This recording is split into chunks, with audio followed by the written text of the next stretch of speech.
பாட்டாளி மக்கள் கட்சியின் தலைவராக ராமதாஸ் நேற்று அளித்த பேட்டியின் மூலமாக அங்கு தந்தை மகனுக்கு இடையேயான இரண்டாவது மோதலால் அந்த கட்சியில் குழப்பம் ஏற்பட்டது.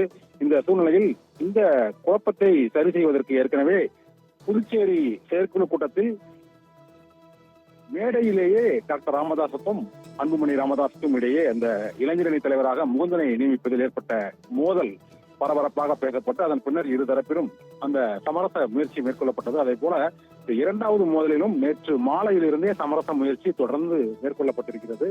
ஆனால் இதில் டாக்டர் ராமதாஸை சமாதானப்படுத்துவதற்காக திண்டிவனம் தைலாபுரம் தோட்டத்தில் உள்ள அந்த அவரது இல்லத்தில் டாக்டர் ராமதாஸின் மகள்களான காந்திமதி, கவிதா மற்றும் இந்த கட்சியின் பொருளாளர் திலகவதி பாமா மற்றும் மயிலர் தொகுதியின் சட்டமன்ற உறுப்பினர் சிவகுமார், மூத்த வழக்கறிஞர் பாலு மற்றும் முன்னாள் சட்டமன்ற உறுப்பினர்கள், முன்னாள் எம்பிக்கள் உள்ளிட்ட ஏராளமானோர் டாக்டர் ராமதாஸை சந்தித்து இது தொடர்பாக ஆலோசனை நடத்தியிருக்கிறார்கள். ஆனால் டாக்டர் ராமதாஸ் நாம் அறிவித்துதான் என்றும் இந்த அறிவிப்பில் எந்தவித மாற்றமும் இல்லை என்றும் அவர் கூறிவிட்டதாக கூறப்படுகிறது. இதையடுத்து இன்று இங்கு சென்னையில் உள்ள அன்புமணி ராமதாஸின் இல்லத்திலும் அவரது ஆதரவாளர்கள் அவரிடம் ஆலோசனை கூறியதாக கூறப்படுகிறது. இதனால் செயல் தலைவராக அன்புமணி ராமதாஸ் நீடிப்பாரா என்பது ஒரு சந்தேகம் எழுந்திருக்கிறது. ஏனென்றால் கடந்த முறை ஏற்பட்ட அந்த முதல் மோதலில் இரு தரப்பிலும் அந்த சமரச முயற்சியானது ஒரே நாளில் இருவரும் இணைந்து புகைப்படத்தில் அருகருகே அமர்ந்து பேட்டி அளிக்கவில்லை என்றாலும் இந்த நிர்வாகிகளிடம் அவர்கள் ஆலோசனை நடத்திய காட்சிகள் வெளியானது. ஆனால் இந்த இரண்டாவது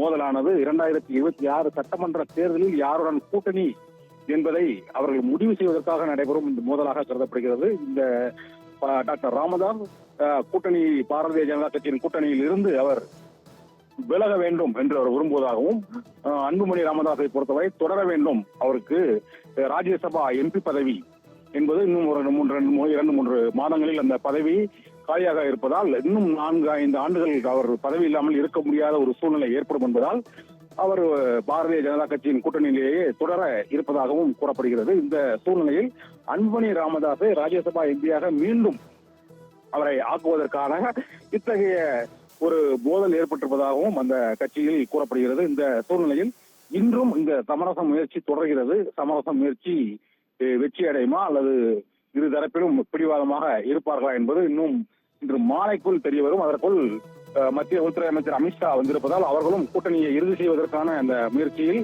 அதற்கான ஆலோசனையில் இன்று மாலை ஈடுபட இருப்பதாக கருதப்படுகிறது. கூட்டணி கட்சி தலைவர்கள் சந்திக்கக்கூடிய சூழ்நிலையில் பாட்டாளி மக்கள் கட்சியில் அந்த தந்தை மகனுக்கு இடையே ஏற்பட்டுள்ள மோதலால் இந்த கூட்டணியில் அவர்களுக்கான அந்த பேரம் பேசும் வலிமை மற்றும் அந்த அமித்ஷாவை சந்தித்து தொகுதிகள் மற்ற பிரச்சனைகளை பேசுவதிலும் ஒரு சிக்கல் ஏற்பட்டிருக்கிறது. யார் பேசுவது, யார் அதை இறுதி செய்வது என்ற குழப்பம் பாரதிய ஜனதா கட்சிக்கும் அவர்கள் இந்த மோதலை எவ்வாறு அணுகிறார்கள் என்ற ஒரு கேள்வியும் இருந்திருக்கிறது. ஏற்கனவே பாஜக கூட்டணியில் உள்ள அதிமுகவிலும் உள்கட்சி பூசல் இருக்கக்கூடிய சூழ்நிலையில் மற்றொரு கட்சியான முக்கிய கட்சியான பாட்டாளி மக்கள் கட்சியிலும் இதே போன்ற உட்கட்சி பூசல் இருந்தால் இந்த கட்சிகளுடனான கூட்டணி 2026 தேர்தலில் பலனளிக்குமா என்று மத்திய உள்துறை அமைச்சர் அமித்ஷாவிடம் பாரதிய ஜனதா கட்சியின் மூத்த தலைவர்கள் தெரிவித்திருப்பதாக கூறப்படுகிறது.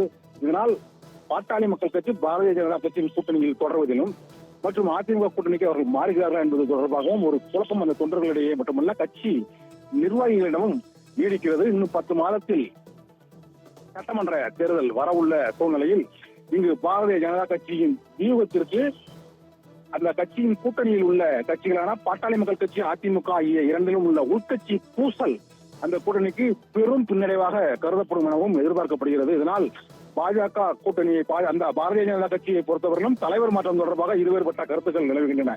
இதனால் ஒட்டுமொத்தமாக பாஜக கூட்டணியே குழப்பத்தில் இருக்கிறதோ என்ற கேள்வி எழுந்துள்ளது அந்த கட்சியின் நிர்வாகிகள் தொண்டர்களிடையே. தமிழக பாஜக தலைவர் அண்ணாமலையை மாற்றுவதற்காக இன்று பிற்பகல் 2 மணிக்கு கமலாலயத்தில் விருப்ப மனுக்கள் தாக்கல் செய்யப்படும் என அதிகாரப்பூர்வமாக அறிவிக்கப்பட்டுள்ள சூழ்நிலையில் கூட்டணி கட்சிகளாக இருக்கக்கூடிய அதிமுக மற்றும் பாமக, கூட்டணி கட்சிகளாக ஆகப்போகிற அதிமுக, பாமக ஆகிய இரண்டிலுமே இந்த உள்கட்சி குழப்பங்கள் அந்த கூட்டணியில் மற்றொரு புதிய குழப்பத்தை ஏற்படுத்தி இருக்கிறது. ரிதி.